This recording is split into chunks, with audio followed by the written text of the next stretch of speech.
안녕하세요, 여러분. 이번 이야기에서는 부모를 잃고 기녀의 삶을 택할 수밖에 없었던 열비아 씨의 아픈 사연을 함께 나누어 보려 합니다. 편안히 들어주시고 좋아요와 구독으로 큰 힘이 되어주세요. 옛날 옛적에 조선 북촌의 한 고을뼈대에 있는 집안에서 맏딸로 태어난 열비라는 이름의 여식이 있었습니다. 그녀는 성장하면서 단한 품행과 어진 마음씨로 주변 모든 사람들의 사랑을 받으며 무럭무럭 자라났지요. 오랜 기간 자식이 없었던 그녀의 부모님은 그녀를 각별히 아끼며 애지중지하였습니다. 어려서부터 예법과 학문을 가르쳤고 열비 또한 총명하여 일찍이 그를 깨우치고 또한 시와 그림에 능통해졌습니다. 사람들은 그런 열비를 보며 그녀의 미래가 탄탄대로이리라 입을 모아 말하곤 했어요. 하지만 불행은 소리도 없이 찾아왔습니다. 그녀가 12살 되던 해 한양 나들이에서 돌아오던 부모님이 갑작스레 화적대를 만나 그만 세상을 떠나고 말았던 것이지요. 준비도 없이 맞이한 부모님의 부재는 끔찍한 악몽과도 같았고 아직 어린 열비가 견디기에는 매일매일 이 고통이었습니다. 부모님이 남긴 유산은 있었으나 일가 친척들이 그것을 탐내어 집안에 조금씩 발을 들이기 시작했지요. 그들의 손길은 점점 뻗어나가 집안의 재산을 잠식해갔고 대를 이해를 아들이 없던 집안의 유산은 그렇게 열비가 손을 쓸 틈도 없이 순식간에 사라져버렸습니다. 부모님을 잃은 슬픔 속에서 혼자가 된 열비는 믿었던 친척들마저 등을 돌리자 더욱 고립감을 느꼈습니다. 재산을 탐낼 때까지만 하더라도 친절히 다가왔던 친척들은 더 이상 수탈할 재산이 없어진 열비를 그저 귀찮은 존재로 여기며 멀리했지요. 열비가 의지할 사람이라고는 자신이 태어나면서부터 오랜 세월을 함께했던 유모뿐이었습니다. 유모는 열비를 제 자식처럼 아끼며 이제는 얼마 남아있지도 않은 재산으로 살림을 꾸려나갔습니다. 그러나 시간이 지날수록 유모 역시 나이가 들어 몸이 쇠약해졌지요. 유모는 항상 열비에 대한 걱정뿐이었습니다. 아씨, 누가 뭐라고 하든 이 험한 세상에선 그저 어떻게든 살아남는 것이 최고이며 또한 그것이 효도임을 잊지 마셔요. 아씨의 부모님께서 그것을 가장 원하실 거구먼요. 참말로 제가 끝까지 아씨를 보필하며 살아야 하는데 남겨질 아씨 걱정에 제가 눈이라도 편히 감을라나 모르겠습니다. 그게 무슨 말이야? 유모 알겠어, 알겠으니까. 그런 쓸쓸한 소리는 다신 입 밖에 꺼내지 말아줘. 유모의 말에 열비는 굳게 입술을 깨물며 다그쳤습니다. 그리고 얼마 지나지 않아 마지막까지 자신을 돌봐주던 유모마저 눈을 감게 되었고 하인들이 모두 떠난 텅 빈 집에 남은 열비를 찾아온 고독은 감히 그 크기를 짐작할 수조차 없는 것이었습니다. 부모님이 물려주신 유일한 재산이던 집마저 다른 이의 손으로 넘어갈 처지가 되자 그녀는 혼자가 된 자신을 지키기 위해 힘겨운 선택을 해야만 했습니다. 유모의 말대로 이대로 무너질 수 없는 노릇이지 어떻게든 반드시 살아 보이겠어. 열비는 결국 퇴기 출신이던 유모와의 연이 닿아있던 권번에 자신의 몸을 이탁하기로 마음먹었습니다. 비로소 기녀의 길을 걷기로 작정한 것이지요. 권번으로 들어간 열비는 한시를 짓는 법, 악기를 다루는 법, 그림을 그리고 다듬는 법 등 다양한 예술을 익혀나갔습니다. 점점 자신의 지적 재능과 감각을 갈고 닦은 열비는 그곳에서 자신의 숨겨져 있던 예인적 재능을 꽃피울 수 있었지요. 열비는 마음 한켠 깊은 곳에 부모님과 유모에 대한 그리움을 간직한 채 그렇게 권번에서 차곡차곡 시문과 음고 습자, 가무 예의 등을 익혀나갔습니다. 반가의 여식으로 태어나 천민의 삶을 사는 기녀의 길을 걷는 것이 수치스러울 법도 하였으나 열비는 개의치 않았지요. 어려서부터 홀로 견디며 버텨야 했던 아픔이 서려 있어서였을까요? 권번에서 배움을 거듭할수록 그녀에게서는 눈에 보이지 않는 진중한 기품이 흘렀습니다. 사람들은 그녀를 볼 때마다 한순간 말을 잇곤 했어요. 그것은 단지 점점 나이를 먹을수록 돋보이는 열비의 미모 때문만은 아니었습니다. 열비의 미소에는 슬픔과 품위가 동시에 서려 있었고, 그녀의 행동에는 지나온 아픔의 세월에 실린 무게와 기품이 담겨 있었지요. 열비는 단순한 기녀가 아니었습니다. 치조를 지어 읊으면 그 문장이 너무도 아름다워 사람들의 입에 오르내렸고, 사군자를 그릴 때면 그 끝에서 생명력이 넘쳐나는 듯 하였어요. 열비가 그린 매화는 혹한 속에서도 꺾이지 않는 강인함을, 난초는 은은한 향기를, 국화는 고고함을, 대나무는 결코 휘지 않는 절개를 보여주는 듯 했습니다. 또한 모사에도 소질이 있었기에 그녀가 그린 사군자를 병풍에 담아 완성하면 그것은 하나의 예술품이 되었기에 암암리에 그것을 구하려는 자들이 권번에 줄을 대곤 하였습니다. 열비의 솜씨가 녹아있는 작품들은 권번 안에서도 뛰어난 걸작으로 칭송받았으며 또한 열비의 이름을 더욱 빛나게 만들었지요. 그러던 17의 어느 날 열비는 드디어 태양관이라는 커다란 무대로 적을 옮기게 되었습니다. 열비가 살고 있는 지역의 당대 사대부와 문인들이 모여 예술과 교류를 나누던 곳이기도 한 태양관은 권번생들에게는 꿈과 같은 곳이었지요. 열비는 태양관으로 이적하자마자 단숨에 입회기념 대접을 받았습니다. 이곳에서 단순히 손님을 접대하는 기녀가 아닌 자신의 예술적 재능을 꽃피울 수 있는 무대에 오르며 존재감을 과시했지요. 그녀는 태양관의 휘황찬란한 등불 아래서 시를 읊고 노래를 부르고 그림을 그리며 손님들을 매료시켰습니다. 열비가 태양관에 발을 들인 지 얼마 되지 않아 찹시간에 그 명성이 장안 곳곳으로 퍼져나갔습니다. 열비의 시와 그림, 그리고 비밀스러운 아픔을 간직한 듯한 그윽한 미모는 태양관을 왕래하는 많은 사내들의 마음을 사로잡았어요. 그들은 소문이 무성하던 열비를 보기 위해 먼 길을 마다하지 않고 찾아왔고, 그녀를 보려는 손님들로 인해 태양관은 문전성시를 이루었습니다. 그녀의 이름은 곧 태양관의 기세와 통효가 되었고, 그녀와 한마디라도 나누어 보려는 이들로 끝없는 줄이 이어져 새치기뿐 아니라 그 자리를 맡아주는 대리업까지 성행할 지경이었어요. 젊은 한량들은 물론 이름난 문인들과 상단을 운영하는 상인들까지 앞다투어 태양관을 찾았지요. 해가 가면 갈수록 열비의 유명세와 함께 과연 누가 저 도도한 열비의 머리를 얹을 것인가가 장안의 최대 화제가 되었습니다.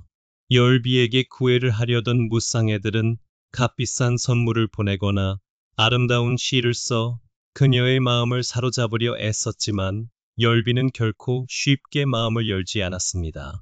열비의 단단한 치마끈은 이들의 허황된 욕심을 완곡히 거절하며 그녀의 고고한 자태를 더욱 돋보이게 했습니다. 그런 그녀의 태도는 오히려 사내들의 열망을 자극하며 열비를 둘러싼 경쟁을 치열하게 만들었지요. 그런 와중에 한 사람 권대감이 등장했습니다.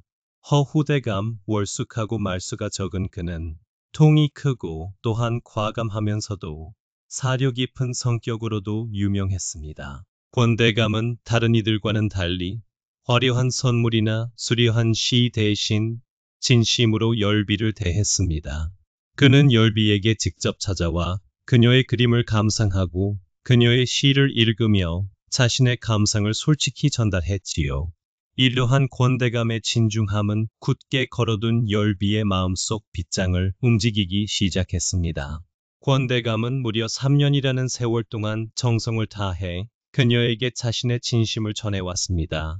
그 긴 기간을 자신을 애써 외면해온 열비에게 악심을 품거나 노여워하는 기색을 보이지 않았지요. 그는 매번 열비가 좋아하는 것들을 듣고 기억해 두었다가 그녀의 취향에 맞는 꽃을 가져오고 그녀의 작품을 칭찬하며 열비의 내면을 이해하려 노력했지요. 마침내 열비는 그 진심의 마음을 열었고 권대감의 구애를 받아들이게 되었답니다. 그리하여 권대감은 열비의 머리를 얹어준 사내가 되었고 곧바로 이 소식은 장안의 거리를 뜨겁게 달구었어요. 그날 권대감은 열비의 방에서 아침 이 밝도록 나올 줄을 몰랐습니다. 이튿날 아침 열비가 누워있던 요 위에 핀 붉은 매화를 본 그는 감격의 눈물을 흘렸지요. 권대감은 즉시 아름다운 기와집을 마련하고 열비를 그곳으로 데려가 살림을 차렸습니다. 열비는 그 출신이 비록 기녀였지만 늘 단정하고 조신한 태도로 문밖 출입을 삼가며 살림을 꾸렸습니다. 아침이면 해가 뜨기도 전에 일어나 집안 곳곳을 정리하고 정갈한 차림으로 권대감을 맞이했지요.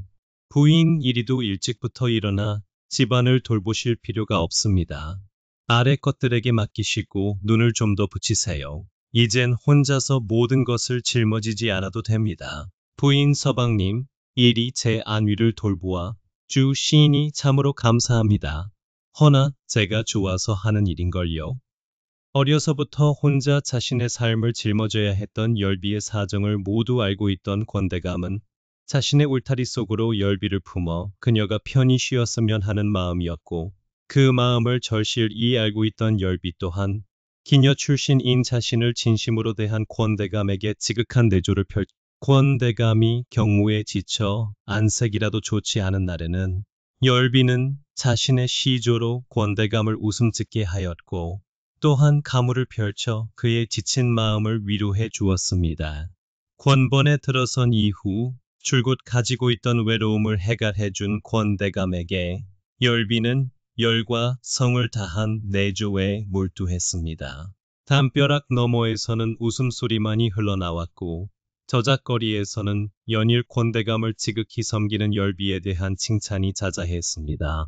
권대감 역시 열비의 따뜻한 손길과 세심한 배려에 매일 감사함을 느꼈어요. 권대감이 관하에서 늦게 돌아오는 날이면 열비가 대문 앞에서 등불을 들고 기다렸고, 돌아온 권대감은 열비를 껴안아주며 애정을 과시했지요. 참으로 서방님 보는 눈도 많은데 어찌 이러십니까? 소첩 얼굴이 새빨갛게 달아오르는 것을 보려고 이러시지요. 하인들이 본다며 부끄러워하는 열비에게 대감은 웃으며 말했습니다. 나라는 무뚝뚝한 사내를 이리 바꿀 수 있다는 것이 나도차도 신기하오. 이젠 그러한 것은 아무 상관도 없소. 이다. 부이. 보면 좀 어떻소이까? 이리도 좋기만 한거려. 살림에 지쳐 피곤한 그녀의 얼굴을 보면 권대감은 말없이 그녀의 어깨를 주물러 주곤 했습니다. 이러한 두 사람의 사랑은 서로에게 커다란 위로가 되었고, 부부의 사이를 더욱 깊게 만들어 주었지요. 열비는 단지 권대감만을 위해 헌신한 것이 아니었습니다. 집안에서 일하는 하인들과 소장농들에게도 늘 친절하고 너그럽게 대했습니다. 하인들은 그녀의 따뜻한 마음에 깊은 감명을 받았고, 누구 하나 제 주인인 안방마님에 대해 악심을 품는 자가 없었습니다. 그녀는 하인들의 몸이 좋지 않거나 어려운 일이 있을 때마다 직접 찾아가 위로하고 필요한 도움을 아끼지 않았어요. 이처럼 열비는 집안의 안주인으로서 완벽히 자리 잡았습니다.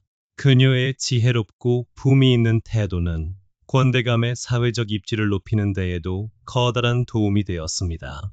관하의 동료들이나 이웃들이 권대감의 집을 방문할 때마다 그들은 열비의 환대와 세련된 접대에 감탄하며 칭찬을 아끼지 않았습니다.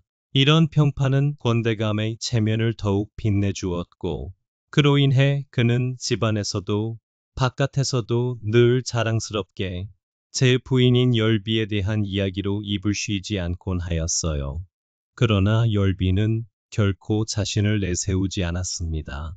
그녀는 언제나 겸손하게 행동하며 자신의 위치를 지켰지요. 열비의 가장 큰 바람은 권대감의 안녕과 평안이었고, 자신은 그 곁에서 조용히 기쁨을 나누는 것이었습니다. 권대감과 맺어진 이후 그녀는 처음으로 자신의 과거를 후회하거나 슬퍼하지 않았습니다. 오히려 그 과거가 자신을 지금의 자리에 있게 해주었다 생각하며 하루하루를 감사하는 마음으로 살아갔습니다. 열비는 곧 예쁜 딸을 낳았고 이 아이는 권대감의 마음을 사로잡아 그의 사랑을 한 몸에 받았어요. 그녀는 딸이 자신의 과거를 넘어 보다 안정된 삶을 살기를 기원하며 날마다 정성을 다해 그녀를 돌보았습니다. 권대감 역시 열비와 딸을 위해 모든 것을 아끼지 않았고 그들의 집은 언제나 화목한 웃음으로 가득했답니다. 호사다 말하고 했던가요? 중종 14년 조광조 등 신진사림이 훈구 재상들에 의해 축출되어 많은 자들이 죽거나 기양을 가게 된 김효사화로 조정에서는 연일 피가 튀기 시작했습니다. 평소 이빠른 소리로 조정에서 눈에 가시였던 권대감 역시 자화에 휩쓸려 워낙 먼 청산도로 유배를 가게 되었지요. 대문 밖에서는 포졸들의 거친 고함 소리가 들려왔고 그는 포졸들에게 묶인 채 속절없이 끌려나갔어요. 열비는 딸을 부둥켜 안고 포졸들을 막아서며 결단코 안 된다. 외쳤으나 부인 그러지 마시오. 우디 부인의 몸을 잘 돌보시오. 내 걱정 일락 말고 우리 딸을 잘 부탁하오. 라며 자신을 만류하는 남편의 말에 털썩 주저앉고 말았습니다. 남겨질 열비와 자신의 딸을 생각하는 권대감의 마음은 이미 천갈래로 찢기고 있었으나 하마터면 집안 전체가 휘말려 멸문당할 위험에서 겨우 벗어나 자신만 귀양을 가는 것으로 끝났으니 더는 이를 키우고 싶지 않았던 권대감. 그렇게 권대감이 끌려간 대문 앞에 홀로 남은 열비는 온몸에 힘이 빠져 하염없이 그 자리에 주저앉아 있었습니다. 딸은 열비의 품에서 울음을 터뜨렸고 그녀는 딸을 꼭 껴안으며 안간 힘을 다해 눈물을 삼켰지요. 그러나 열비의 떨리는 손가락만은 그 슬픔을 감추지 못하고 있었습니다. 열비는 속으로 굳게 다짐했어요. 다시는 남편이 돌아올 때까지 어떤 시련이 닥치더라도 딸과 함께 반드시 살아남아야 한다고 자신에게 소중한 삶을 선물한 제 아비 권대감과 또한 자신의 딸이 해맑은 웃음을 지을 수 있도록 열비는 자신을 단단히 다잡아야 했습니다. 청산도로 유배를 간 권대감의 소식, 은 멀고도 드물게 들려왔습니다. 그는 험한 바다를 건너 외진섬에서 고된 생활을 이어가고 있다는 풍문이었지요. 풍문의 진 여부조차 확실하지는 않았으나 그마저도 열비는 반갑고 소중했습니다. 닿지 않는 자신의 제아비에 대한 그리움을 품에 묻고 열비는 남모르게 밤새도록 흐느꼈어요. 그러는 사이 생과부 신세가 된 열비를 어떻게 해볼 심산으로 몇몇의 사내들이 찝적대기도 하였지만 언감생심 그녀의 굳은 심지와 권대감을 향한 충절을 꺾을 수는 없었지요. 그녀는 딸 앞에서는 결코 약한 모습을 보이지 않으려 했었지만 홀로 있을 때면 권대감에 대한 그리움과 현실의 무게가 그녀를 무너뜨리곤 하였습니다. 그렇게 지옥과도 같던 3년이라는 시간을 버텨낸 열비추나 주동꽃 피고 새우는 봄이 연달아 찾아왔고 스산하게 낙엽이 흩날리는 가을 또한 깊어감에도 열비와 그녀의 딸은 대문을 꼭 잠그고 두문불출이었습니다. 평소 사치와는 담을 쌓고 청렴을 강조하던 권대감이었기에 그가 귀양살이를 간 이후로 곳간이 통나는 것은 순식간이었습니다. 결국 그들에게는 궁핍이라는 무서운 마귀가 찾아왔지요. 난리통 이후로 뿔뿔이 떠나간 하인들의 손길이 닿지 않는 지붕비가 줄줄 새었고 담이 무너져도 방치할 수밖에 없었으며 급기하는 쌀독도 그 바닥을 드러내고 말았습니다. 태양관의 독보적인 존재였던 그 시절과는 달리 외딴 섬으로 유배된 지하비가 있는 지금의 열비를 선뜻 도와주려는 사람은 없었습니다. 열비의 지방과 연루되는 즉시 자신 역시 무사하지 못했으니까요. 태양관 옛 동료들에게 사정사정하여 여기저기 손을 벌리고 돈을 빌려 하루하루 연명해 나갔으나 그것도 한계는 있었지요. 결국 더는 버티기가 힘들었던 열비는 집을 담보로 고리채를 쓰게 되었고 변제일을 한참이나 넘긴 시기에 이르러서는 권대감과의 추억이 깃든 소중한 집에서 쫓겨날 판이 되었습니다. 내가 부족하고 못난 탓에 지하비의 소중한 이 가택을 이리도 지켜내지 못한 채 허망히 떠나야 하는구나. 그러던 어느 날 아랫골에 매파가 열비를 찾아왔습니다. 매파는 열비를 마주하며 어렵게 말을 꺼냈지요. 저기마님 권대감께서 청산도의 귀양 가신지 이태 만에 사약을 받으셨다는 소문이 돌고 있습니다. 그 말에 열비는 순간 가슴이 철렁 눈앞이 캄캄해지며 바닥에 주저앉을 뻔하였습니다. 허나 밖으로 티를 내지 않았지요.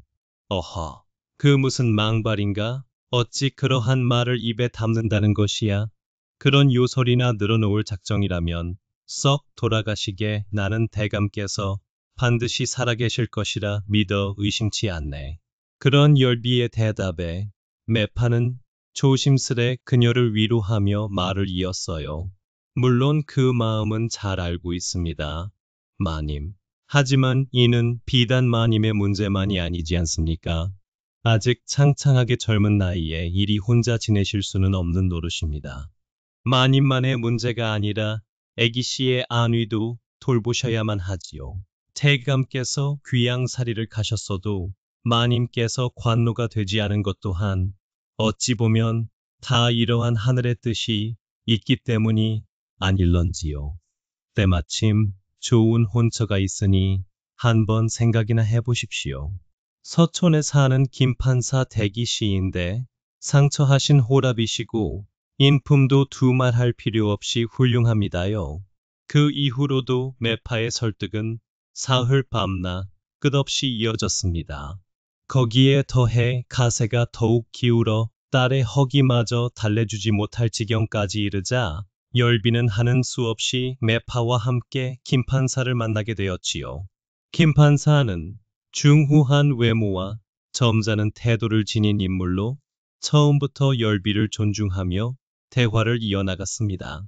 하지만 열비는 자신의 마음속 무거운 짐을 덜어내지 못한 채였어요. 한참의 이야기가 오고 가고 열비는 결심한 듯 입을 열었습니다.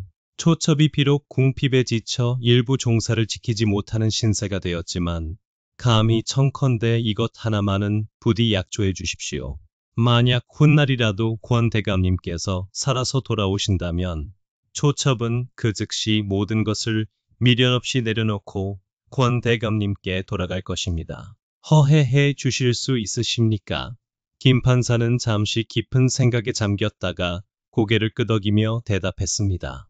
나는 저작거리 왈패 따위가 아닙니다. 내 그대의 이야기는 건너 참으로 많이도 들어왔기에 오히려 그 절개와 정절에 반해 이 혼담을 밀어붙였다오.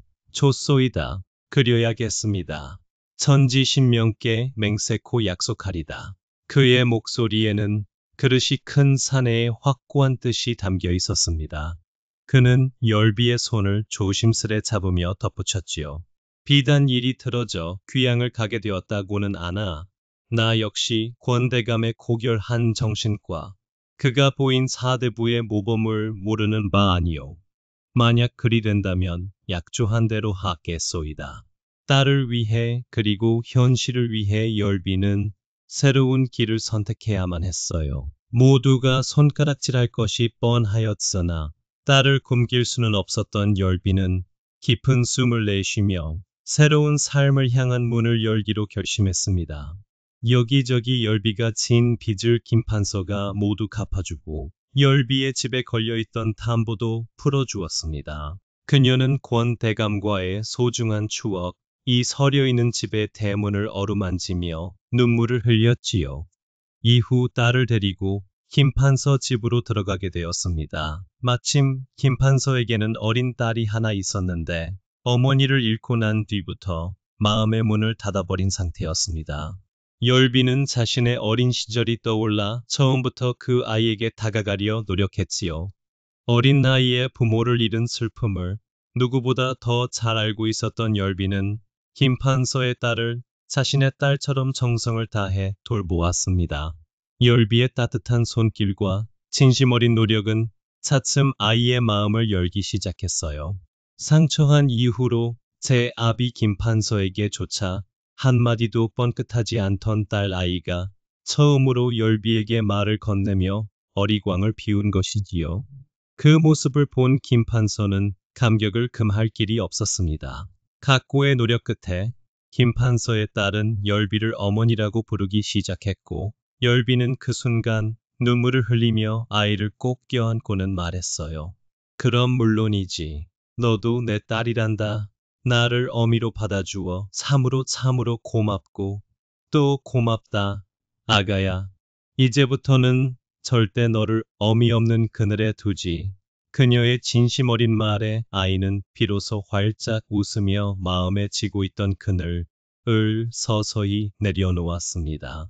열비는 시어머니에게도 정성을 다했습니다.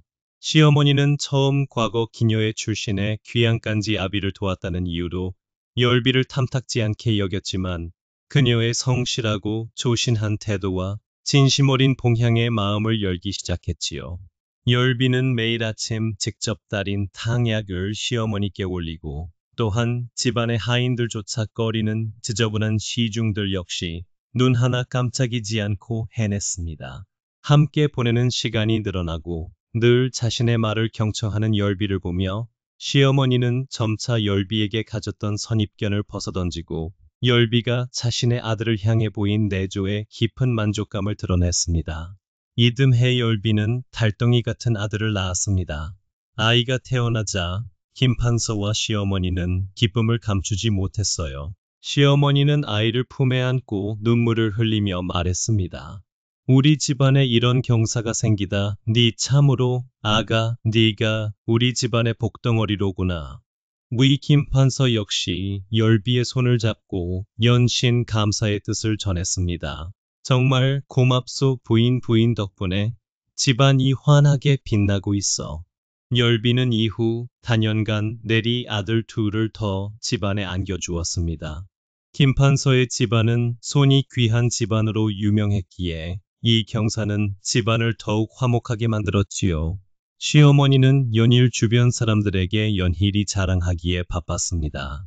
열비가 데려온 딸도 친손녀처럼 아끼며 늘 곁에 두고 귀여워해 주었지요.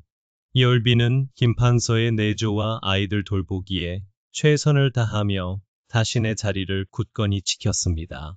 그녀의 헌신과 사랑은 어둡고 고요하던 집안을 밝게 만들었고, 처음 열비가 김판서의 집안 사람이 되었을 때 우려의 목소리를 내던 사람들은 언제 그랬냐는 듯 그녀를 두둔하며 추켜 세우기 바빴지요. 김판서의 집안은 사람들의 부러움을 사는 모범적인 가문으로 자리 잡게 되었어요. 어휴, 그러하였으나 참으로 이 무슨 운명의 장난인지요. 태평스럽던 이 집안엔 알벼락이 떨어지고 말았습니다. 열비를 제외한 모두가 이미 죽었을 거라 여긴 기양 같던 권대감이 기양살이를 끝내고 돌아온 것이지 뭐겠어요. 열비는 이 소식을 들은 순간 온몸이 얼어붙는 듯 했지요.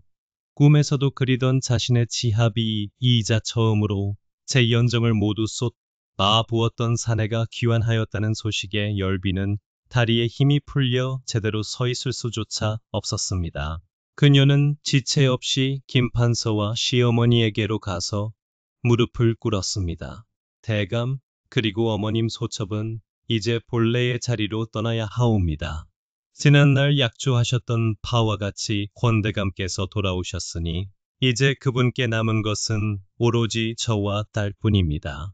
제가 곁에서 힘이 되어 드려야만 합니다. 절절히 고하는 열비의 목소리는 시중일관 떨렸고 눈물은 이미 뺨을 타고 흐르고 있었어요. 김판서와 시어머니는 열비의 결정을 묵묵히 받아들였습니다.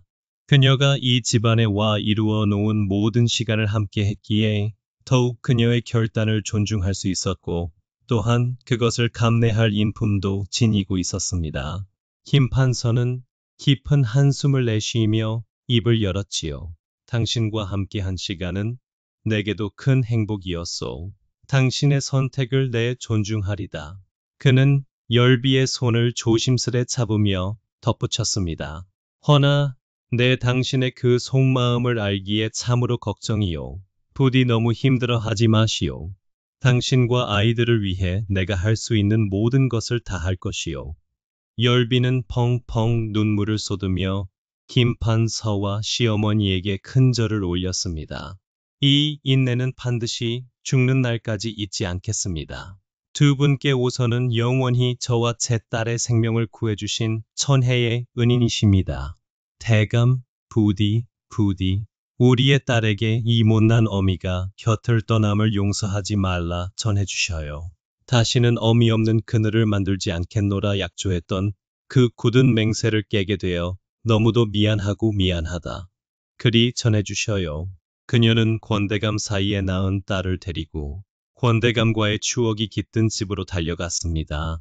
어린 아들 삼형제도 따뜻했던 김판서의 품도 모두 뒤로 한 채 자신이 사용하던 옷까지 도캬호, 덱스, 동백기름, 경대 등 김판서와의 시간이 깃든 모든 것을 김판서 집안에 남겨두고 보따리 하나 없이 맨몸으로 나왔지요. 작은 짐 하나 없는 그녀의 발걸음은 가벼우면서도 동시에 무거웠습니다. 어느덧 낡은 기와집 앞에 도착했을 때 열비의 가슴은 설렘과 두려움으로 가득 차 있었습니다. 문을 열고 들어서자마자 그녀의 눈에 들어온 것은 권대감의 야위고 수척해진 모습이었습니다. 기나긴 기양살이 끝에 피골이 상접한 권대감은 열비를 보자마자 눈물이 고였지요. 제 부인의 이름을 부르는 그의 목소리는 모진 세월 탓에 거의 속삭임에 가까웠습니다. 열비는 그를 부둥켜 안고 대성통곡을 했고 딸 역시도 아버지의 품에 안기며 울음을 터뜨렸습니다. 세 사람의 울음소리는 오래도록 집안에 울려 퍼졌어요. 권대감은 겨우 살아 돌아왔지만 그의 몸은 극도로 쇠약해져 있었습니다. 열비는 그를 위해 몸을 아끼지 않고 간호에 나섰어요. 그녀는 주변 여기저기서 돈을 빌려 보약을 지어 올리고 백숙을 만들었지요. 매일 새벽이면 직접 우물에서 물을 깁고 정성스레 약초를 다렸습니다. 권대감이 조금이라도 기운을 차릴 때면 열비의 얼굴에는 잠깐의 미소가 스쳤어요. 그러나 쌀독은 비어 있었고 생계를 이어가기 위한 걱정이 다시 그녀의 어깨를 짓눌렀습니다. 그런 상황에서도 열비는 절대 권대감 앞에서 약한 모습을 보이지 않으려 했습니다. 그녀는 손수 병풍을 짜거나 자수를 놓아 장터에 내다 팔며 생활비를 마련하려 했었어요. 그러나 이 모든 노력에도 불구하고 집안의 형편은 좀처럼 나아지지 않았지요. 그러던 어느 날 예기치 못한 일이 벌어졌습니다. 김판서로부터 열비 앞으로 거액의 돈이 담긴 보따리가 도착한 것이었지요. 편지에는 짧고 간결한 글이 적혀 있었습니다. 당신의 성품상 이것을 물리려 할 것을 잘 알고 있기에 내 일이 억지로 보내는 것을 부디 용서하시오. 원대감의 귀환 이후로 힘겹게 지낸다는 소식을 듣고서는 내 도저히 그냥 가만히 있을 수가 없었다오. 이 돈은 나와 우리 아이들이 당신에게 받았던 사랑에 대한 보답이요. 부디 어려움을 덜고 권대감을 잘 보살펴 주시오. 열비는 그 편지를 읽으며 눈물을 흘렸습니다. 모든 것을 뒤로 한 채 돌아온 자신에게 김판서의 배려와 너그러움은 너무도 고마운 것이었지요. 열비는 다시 한번 김판서에게 큰 절을 올리는 심정으로 그에게 감사의 마음을 전했습니다. 큰 돈이 든 보따리를 본 권대감이 놀라며 물었습니다. 아니, 부인, 이 돈이 다 무엇입니까?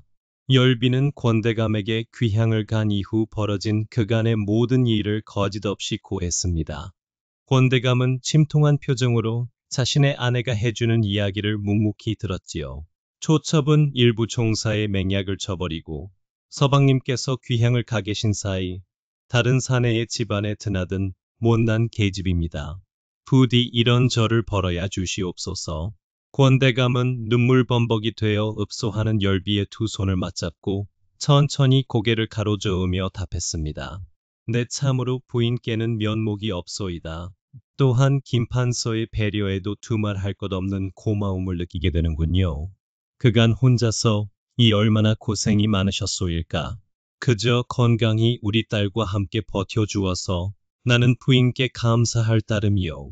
또 한 번 집안이 들썩이는 눈물의 난리통 끝에 열비는 김판서가 지원한 돈으로 쌀떡을 채우고 권대감의 약재를 구하며 다시금 가정을 꾸려나갔습니다.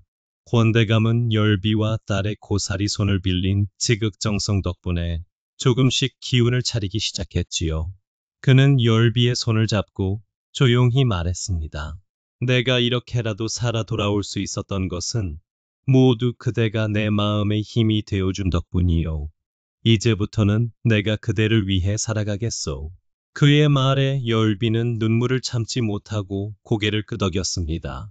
권대감이 열비의 두 손을 잡고 이어 말했습니다. 허나 부인 나와의 인연을 소중히 하는 것은 참으로 감사하나 그렇다고 어린 아들 셋을 팽개치고 오는 법은 없습니다.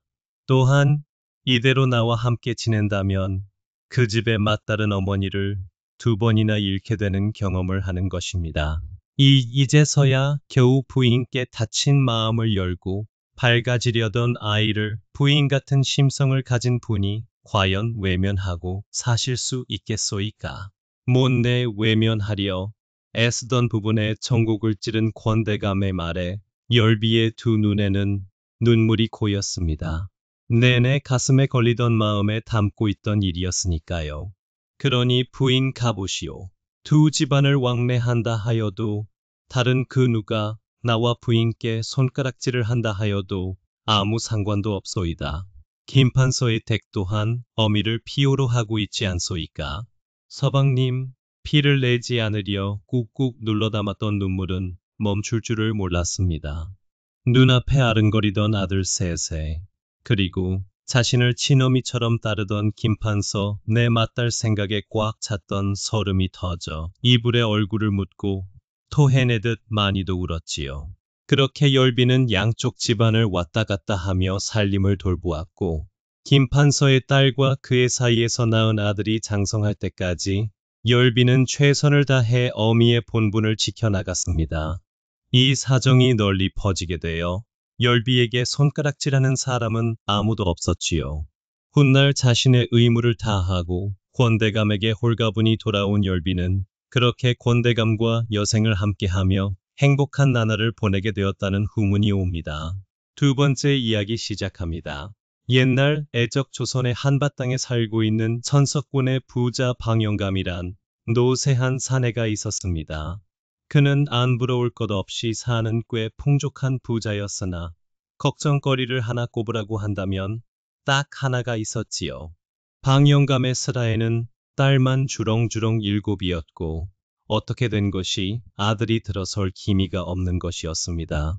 결국 고민에 고민을 거듭한 방영감은 지금은 가세가 기울어 거처가 궁핍해진 자신의 육촌형에게 연통을 하여 그의 막내 아들을 자신의 양자로 들이기로 약주를 하였지요. 집안 사람 대부분이 이에 대해 반대하며 특히 그 친척의 평소 행실에 대해 말을 꺼냈습니다. 그 작자의 시라면 분명 이 집안에 큰 화를 불러올 것이라며 방영감을 만류하였지요. 허나 방영감의 결심은 한결같았고 이를 막을 수 있는 사람은 아무도 없었습니다. 양자를 드리기 전 방영감은 그간 집안의 크고 작은 일에 대한 조언을 해주던 큰 스님인 추남 스님을 찾아갔습니다. 깊은 산속에 외딴 암자에 틀어박혀 혼자서 벽면 수행을 하며 불공을 닦는 추남 스님은 출가하기 이전부터 방영감과는 매우 절친한 사이였지요. 이따금씩 추남 스님이 탁 파라로 나오면 언제나 방영감 집을 제일 먼저 들러서는 사랑방에 들러 서로 글을 나누고 시를 지어 선물하였습니다.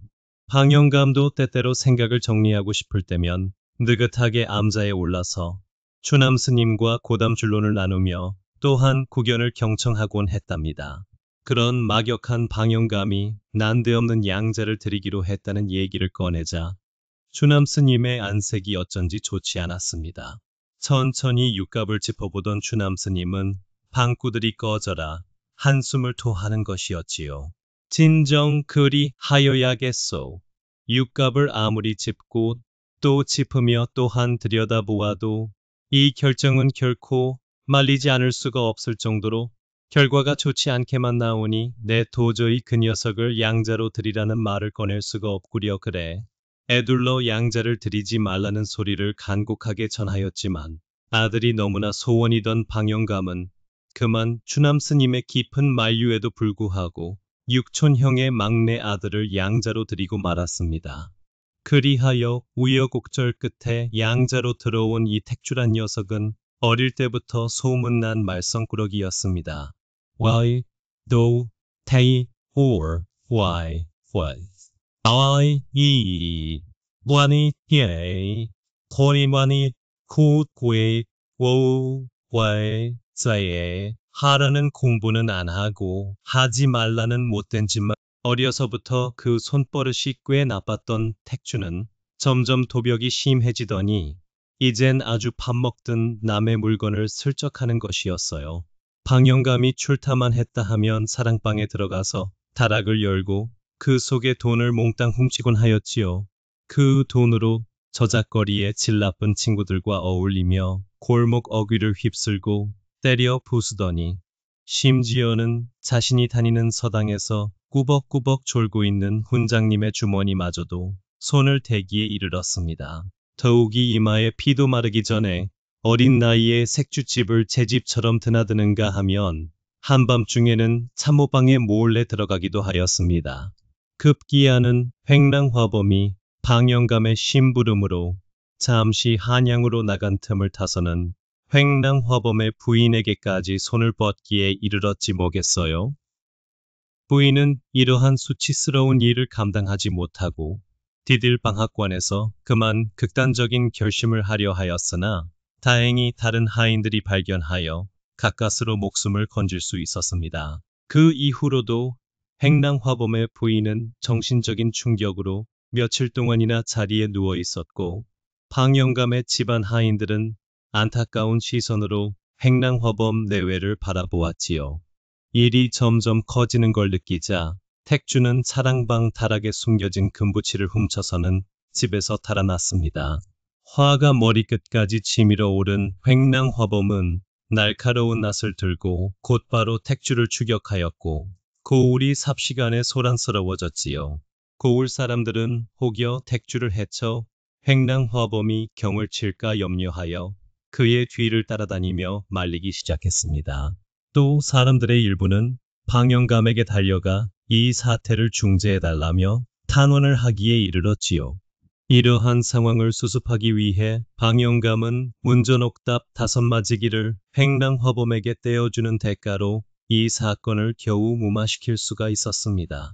평소 자신의 관연한 딸들이 혼기를 맡게 되어 그들을 시집 보낼 때 남들처럼 조촐한 혼수만을 마련해주고 출가 외인이라며 논 한마지기조차 아까워했던 방영감이었기에 친하들도 아닌 양자인 택주의 뒤치다거리를 위해 이토록 많은 재산을 내어주는 모습은 방탕하고 무책임한 성격의 택주는 이렇듯 방영감이 간신히 수습해주어 겨우 목숨을 구했음에도 불구하고 그깟 일로 자신을 타박했다는 이유만으로 잔뜩 토라져서는 평양으로 건너가 장사나 배우겠다며 가출하여 자리를 틀더니 얼마 지나지 않아 그곳에 간판기녀 집에서 훔쳐나간 돈을 흥청망청 함부로 써댔던 택주는 어느새 빈털터리가 되어 빚에 쫓기는 신세가 되었지요. 세상 물정도 모른 채 망나니처럼 구는 것을 호락호락 받아주는 것은 방영감뿐이었습니다. 험난한 바깥 세상은 결코 그렇지가 않았어요. 결국 빚쟁이들에게 붙잡힌 택주는 그야말로 흠씬 두들겨 맞으며 곤욕을 치르게 되었고 건너 이 소식을 들은 방영감은 양자로 들인 택주를 향한 애정과 책임감 그리고 가문의 체면을 지키고 싶은 마음이 한데 택주를 데려오기 위해 막대한 비용을 들여야 했지만 어쩐 일인지 방영감은 쉽게 택주를 포기할 기미가 없었습니다. 그 애타는 마음을 일할이라도 헤아렸으면 좋았겠지만 산전수전을 거쳐 겨우 집으로 데려다 놓는 듯 택주는 또다시 집을 나가 사고를 치고 다니기 부지기수였고 방영감은 매번 사람을 풀고 돈을 쏟아부어 택주를 찾아다녔습니다.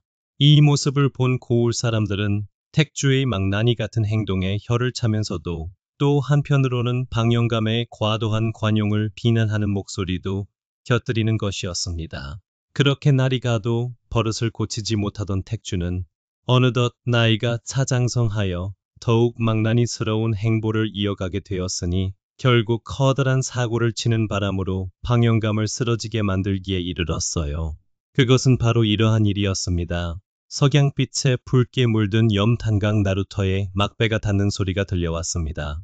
승객 몇몇이 배에서 내리며 저마다 갈 길을 향해 발걸음을 재촉했지요. 강물에 비친 노을이 물결을 따라 어지럽게 흔들리고 저 멀리 펼쳐진 갈대밭에서는 바람 소리가 서늘하게 들려오는 시간이었습니다. 그 중에서도 눈에 띄는 건 갓을 깊게 눌러쓴 훤칠한 청년이었지요. 그는 사방을 두리번거리더니 마치 정처 없이 떠돌던 나그네처럼 성큼성큼 주막으로 향했습니다. 그 주막은 인근에서 꽤나 근사하게 차려진 고급 주막이었습니다. 어줍지 않은 장돌뱅이들이나 드나드는 곳이 아니었어요. 마치 목표물을 미리 점찍어둔 듯 주막을 향해 발을 옮기는 그 청년은 다름 아닌 방탕하기로 소문난 망나니 택주였지요. 겉으로는 태어난 나그네인 척하고 있었지만 그 속으로는 무슨 짓을 벌일지 모르는 못된 성미가 뒤섞여 있었습니다. 한탕 시원하게 해먹고 슬그머니 빠지자 애비랍시고 잔소리만 해대는 놓친 내 얼굴 보는 것도 지긋지긋하니 이참에 한탕에서 미천을 잡은 다음 이곳을 뜨는 게야. 굳게 다짐하며 택주가 주막에 들어섰습니다.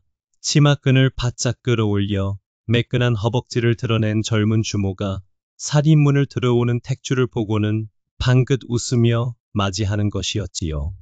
젊은 주모는 택주에게 익숙한 듯 친근하게 다가갔지만 달코 다른 주모의 눈빛에는 어딘가 탐욕스러운 기색이 엿보였습니다. 택주는 주모의 요염한 눈웃음에도 아랑곳하지 않고 객체의 가장 끝 외진 곳에 위치한 독방으로 안내해달라고 부탁했어요. 어머머, 아니, 잘생긴 선배님께서 어찌 저리 끝쪽에 우중충한 방을 달라오실까요? 뭐 나야 아무 방이나 값만 치러준다면야 상관없긴 허지만서도 꺼내 그럴만한 일이 있으니 가타부타 말고 뜻방이나 내어주시구려. 그리고 국밥이랑 막걸리도 곁들여 내어오시고. 퉁명스러운 택주의 말에 주모는 입술을 삐죽이며 제일 구석진 방을 안내해 주었고 곧 택주의 주문대로 국밥과 막걸리를 집어넣었습니다. 삐죽대며 겨눈질로 택주의 여기저기를 힐끗거리는 주모를 물리고 고즈넉한 독방에 혼자 남게 된 택주는 뜨끈한 국밥과 막걸리 한 사발을 비우고는 주모를 불렀습니다. 그리고는 단정하게 쌓인 비단 보자기를 풀어 그 속에 들어있던 상자를 꺼내 보였지요. 상자를 연 순간 황금빛 자수로 화려하게 수놓아진 비단 보자기가 주모의 눈에 들어왔습니다. 그야말로 귀중품을 감싸고 있는 포장재라는 것을 알 수 있었어요. 주모가 눈이 휘둥그레지며 묻자 택주가 대답했습니다. 돈벌이 요행이 생기자 주모는 슬그머니 신이 났어요. 안방에다 대고 누군가를 부르며 지필묵을 가져오라 소리쳤고 이 입고 주모의 기둥서방이 지필묵을 들고 왔습니다. 책주에게 고관증을 써주던 주모가 말했어요. 헌데 이것이 무엇인가며? 무언지를 알아야 고관증에 이름이라도 적어놓지요. 그 말을 기다리기라도 했다는 듯 택주가 비단 보자기를 풀었습니다. 그러자 조그만 오동나무 상자가 나오고 그 상자를 열고 한 겹, 두 겹, 자그마치 7겹이나 쌓여있는 한지까지 벗겨내자 상감 기법을 써서 운항문을 새긴 고려의 전형적인 은은한 청자 매병이 나오는 것이지 뭐겠어요? 한눈에 보아도 심상치 않은 물건임을 직감한 주모가 떨리는 목소리로 물었습니다. 손님, 이거 대체 얼마나 합니까요? 오라? 한눈에 비싼 놈을 알아보니 주모의 눈썰미도 꽤나 봐줄만 하구려. 이것은 문전옥답 50마지기로는 어림도 없는 귀한 물건이요. 그러니 주모가 잘 보관해 주시오. 내일을 마치면 보관비로 20냥은 더 얹어드리겠소.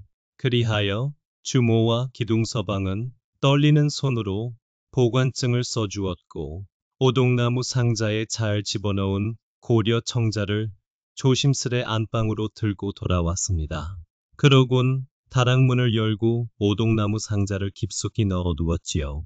바깥으로는 자물통을 잠근 후 열쇠는 주모의 고쟁이 끈에다 단단히 묶었습니다. 모든 일을 마친 젊은 주모가 퍼질러 앉고는 방구들이 꺼져라 한숨을 토하며 중얼거렸어요. 생각해보니 이런 화딱지 나는 일이 다 있나 그래. 내 허구한 날 꼭두 새벽부터 밤이 늦도록 이 지겨운 손님들 시중을 들으며 오지게 일해도 이리도 꾀죄죄하게 살며 한 푼 두 푼을 아쉬워하는 판국인데 대관절 저 선비는 전생에 무슨 복을 타고 나서는 쉰말지기 문전 옥답이나 되는 귀중한 물건을 저리도 대수롭지 않게 들고 다니는 것이요. 한숨 섞인 주모의 푸념을 가만히 듣고 있던 기둥서방이 뻑뻑 피워대던 곰방대를 털며 해결책이랍시고 한마디를 꺼냈습니다. 그깟 일로 뭘 그리 고민을 하고 앉았누.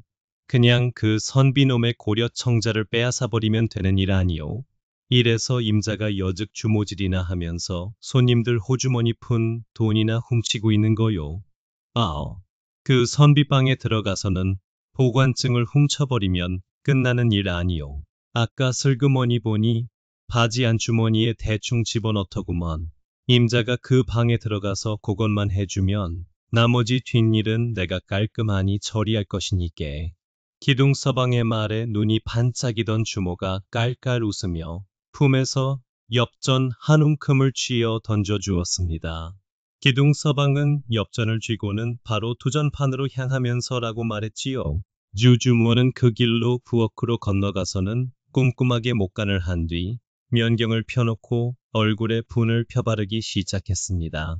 그리고 머리엔 동백기름을 곱게 바른 뒤 장롱 속에 고이 보관하고 있던 어여쁜 노랑 치마를 꺼내 입었지요. 그녀는 희죽 웃으며 면경을 집어넣고 일어났습니다. 자신의 객방문을 조심스레 똑똑 두드리는 소리에 택주가 잠에서 깼습니다. 그가 문을 열자 웬 아리따운 여인이 개다리 소반에 술상을 차려들고 서 있는 것이었지요. 호롱불 아래 드러난 젊은 주모의 얼굴은 아까 전 주막을 들어올 때에 비해 더없이 빛나고 어여부었습니다. 자세히 보지 않았다면 주모라는 것도 몰라볼 정도였어요. 주모는 호호 웃으며 새끼띤 눈웃음을 흘리고는 들어왔습니다.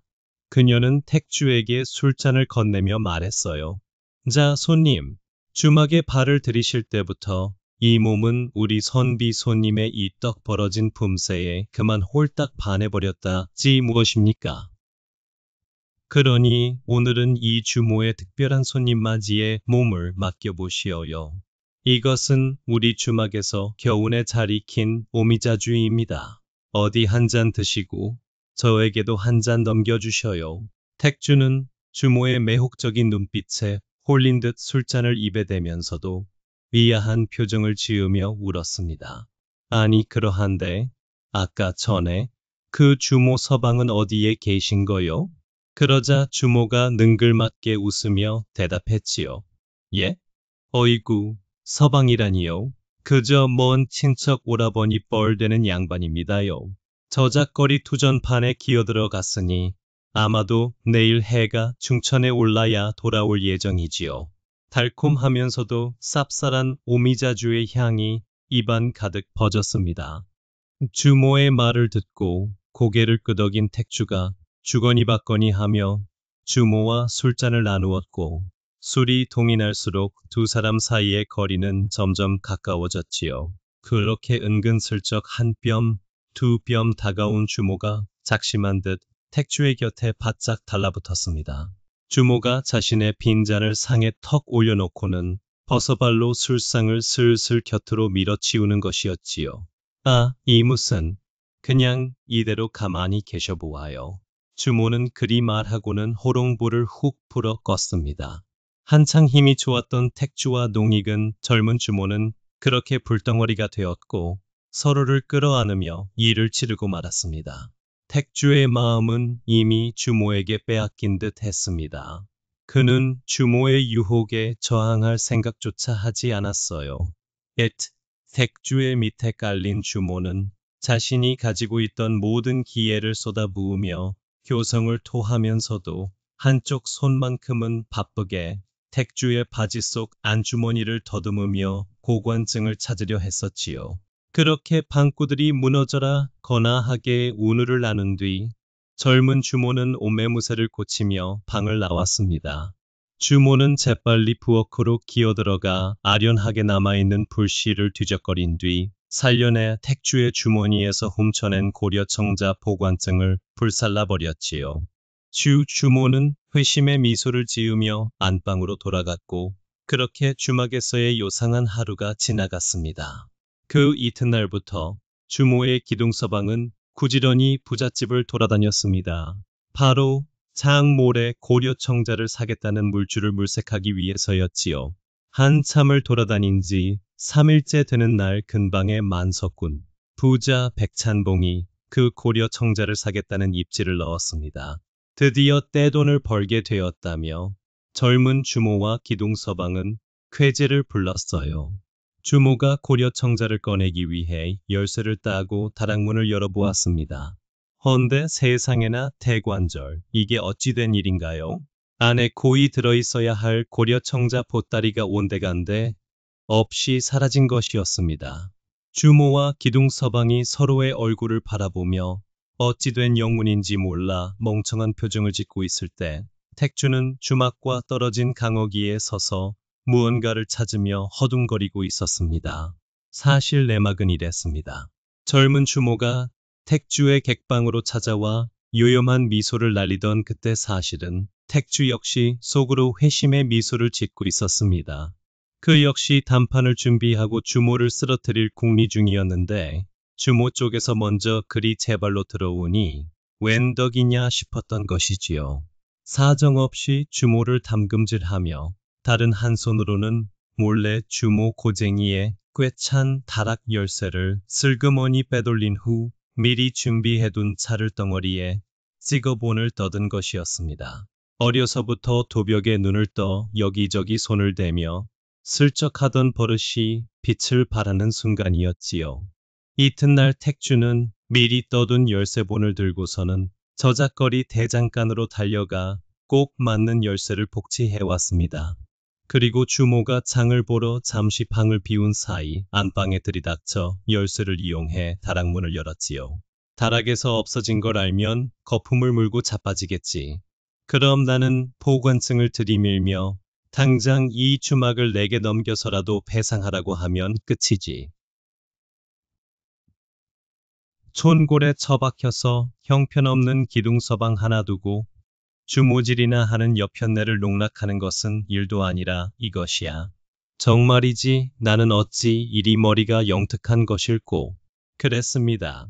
택주는 이 같은 사기극을 벌여 가짜 고려청자를 몰래 없애버린 뒤 그것을 제대로 보관하지 못했다는 책임을 물어 젊은 주모의 주막을 송두리째 자신의 것으로 먹어버릴 심산이었지요. 택주는 가짜 고려청자 보따리를 꺼내 그 길로 멀찍이 떨어져 있는 강으로 수장시켜버렸습니다. 제 뜻대로 모든 것이 진행되자 기쁜 마음도 잠시 이게 어찌 된 일인가요? 자신의 바지 속 주머니에 꼬깃꼬깃 접어서 넣어두었던 고관증이 잡히질 않는 것이었지요. 택주는 자신의 객방으로 간 모든 곳을 샅샅이 뒤졌으나 보관증은 그 어디에도 찾을 수가 없었고 그렇게 꼬리를 드러내고 여기저기 뒤적거리는 사이 그만 젊은 주모의 기둥서방에게 꼬리가 밟혀 모든 것이 탄로 나고 말았습니다. 주모와 기둥서방이 짜고서 자신의 보관증을 없애버린 것을 몰랐던 택주는 꼼짝없이 사기꾼 대접을 받을 수밖에 없었지요. 덕분에 치도곤은 모두 당한 뒤 방영감에게까지 연통을 보냈고 택주를 관하에 고발하지 않는 조건으로 또다시 적지 않은 돈을 주고 입마금을 하여 드리고 들어왔지요. 이렇듯 방영감이 양자로 들여놓은 이 개망난이 택주에게 하도 시달렸기 때문일까요? 결국 그는 자리에 눕고 말았습니다. 자리 분별이 어두워지고 사람의 얼굴도 제대로 알아보지 못했지요. 그러자 집구석에서 기회만 엿보고 있던 택주의 눈은 도리어 반짝반짝 빛나기 시작했습니다. 이제 곧 방영감의 다락 속 괴짜 깊숙이 들어있는 그 많은 땅 문서가 제 소나기에 들어와 빛나는 앞길이 열릴 날이 머지않았다 여겼기 때문이었어요. 택주는 그간 개차반과도 같던 자신을 돌봐준 것에 대한 고마움 따위는 모른 채 양아버지인 방영감을 막대하기 시작했습니다. 병상 중에 방영감이 사랑방에서 거동이 불편할 때 택주는 그에게 끼니조차도 제대로 주지 않았지요. 그러던 어느 날 오래간만에 기력을 되찾은 방영감이 도령 가출을 감행했습니다. 입춘이 지나 봄 기운이 물씬하다고는 하나 바깥은 여전히 얼음이 꽁꽁 얼어있는 차디찬 날씨였음에도 택주는 사라진 자신의 아비를 일절 찾지 않았어요. 집안 하인들 모두는 그런 택주를 뒤에서 손가락질하며 험담을 해댔습니다. 얼마 후 택주의 귀에 방영감이 추남 스님이 계신 암자에 머물고 있다는 소문이 들어왔습니다. 그 소식을 듣고도 택주는 못 들은 척 발걸음을 떼지 않았습니다.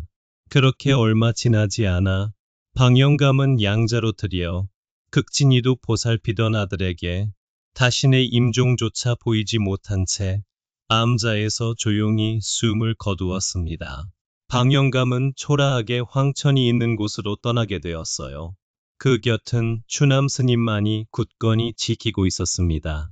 추남 스님의 얼굴에는 알 수 없는 그림자가 가득히 내려와 있었고 자신의 오랜 벗이 이승을 하직하는 모습을 말없이 지켜보았지요.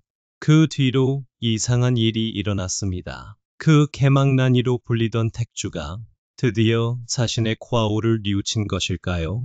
장복을 푹 눌렀어 얼굴이 드러나지 않을 정도로 침울해 있는 모습의 택주가 자그마치 9일장으로 거창히 장례를 치르며 곡소리를 내는 것이었습니다.